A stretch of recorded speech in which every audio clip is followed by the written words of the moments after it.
Yeterabbasne, eğlensinler bi enfusihinne, kendi başlarına, efendim söyleyeyim, evlerinde eğlensinler. Ne kadar? Erbaate eşhurin ve aşra.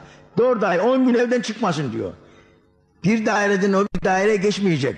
Üst daireye çıkmayacak, alt daireye inmeyecek.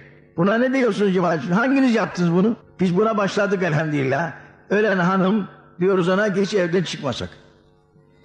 Boşanan hanım 3 ay bekleyecek evde. Ama kocası ölen 4 ay 10 gün bekleyecek. Bunları hangimiz biliyoruz? Kur'an'da var, ikinci yüzde var. Fikirler dolu bunlarla beraber.